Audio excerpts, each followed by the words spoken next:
initial thoughts on Penn State?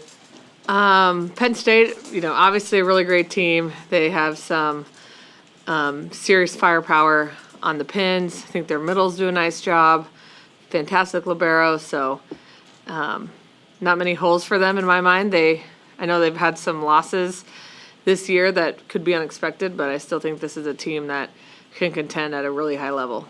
How different do they look without Izzy? No, you can't really replace Izzy Stark, just her talent as a setter, her athleticism, but I still, again, they have Kennedy Martin, who I think she could hit off anybody. She's going to be great. They're outside hitters. They have 3 of them that are really, really physical. Setter doesn't affect the libero, so I think they're still a very, very good team. Penn State obviously ended their season last year, your season at Louisville last year. How, as a collective locker room, you channel that motivation, that energy into the game? Yeah, I'd say, pretty motivated, and you kind of like chip on our shoulder week. We know that we're going to have to play really well to go in there and beat them. I know it's sold out, and it's one of the toughest places to play, if not the toughest in the conference. So it's going to be a challenge. But I do think this team, Penn State or not, this team is kind of ready for another challenge and ready for something to really have our sights set on. So I'm fired up for yesterday's practice and the rest of this week, and going into Penn State feeling prepared. What about for you? You haven't been in the Big Ten road away match in quite a while. What are you looking forward to in that sense?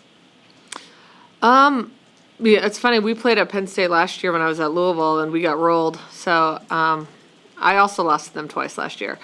But I'm, again, looking forward to a huge challenge and just getting back on the road. And wherever Nebraska goes, even though Penn State draws great crowds on their own, but when we go places, it's sold out or near sold out. So I'm just excited for that type of atmosphere again, and like a game that has a lot on the line, and the fans are going to be super into it both ways.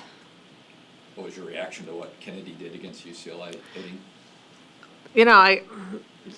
Not that surprising because she's so good and talented. It's just somebody that we know is going to get their kills. It's just, can you slow her down? I don't know. How do you try to slow her down while maintaining everybody else on their team?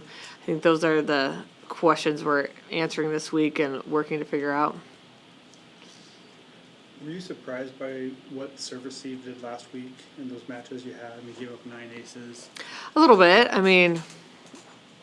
9 aces isn't good, but I also think that when we're not getting ace, we're passing well, so I guess that's a positive.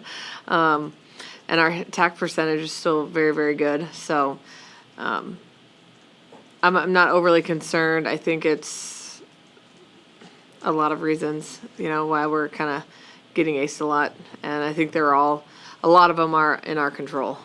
One of those they seem to be bad at judging where the ball's going to fall. Right. They let a lot go too. Yeah. How do you work on that, or is that just? I think a lot of communication and relationships, and just the confidence piece. When your passers aren't confident, then they don't want to take those tough serves. So working on just getting more confidence with them and making sure they understand that, they're not being evaluated on every single passing stat. That's not how I'm gonna write a passing lineup. So they shouldn't be scared to have a bad pass. It's obviously better than getting ace. So I think it's just more, I don't want to take that one because it's going to go towards my stats. And I also think teams tee off against us and serve really, really tough.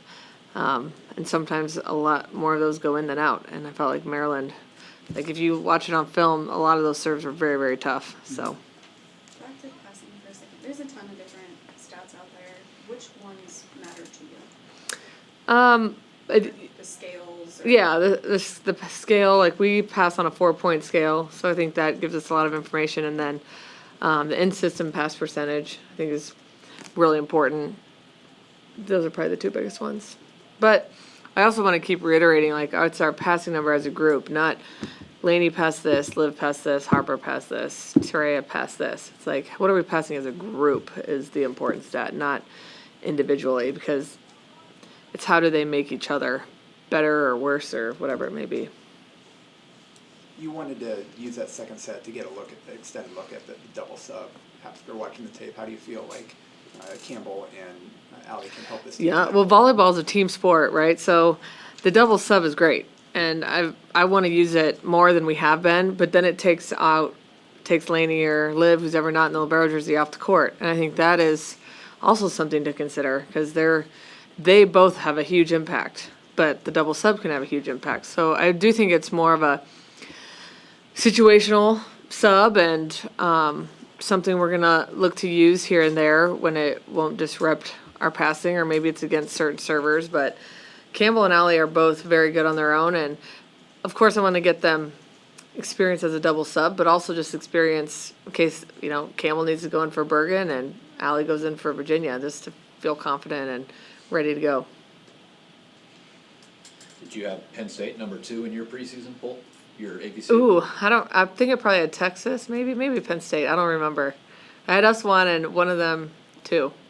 What did you think of them, knowing what they brought back and then what they were bringing in from freshman and portal? Yeah, well, I think at the time when you look at them and they're bringing back their starting setter who was an All-American and their libero who was, I don't know if she was an All-American. She should have been if she wasn't. So there's 2 really good pieces to start with. And then you add Emmy Selman and Kennedy Martin, and those are 2 great pin hitters, and not just 2 great hitters, but 2 great all-around players.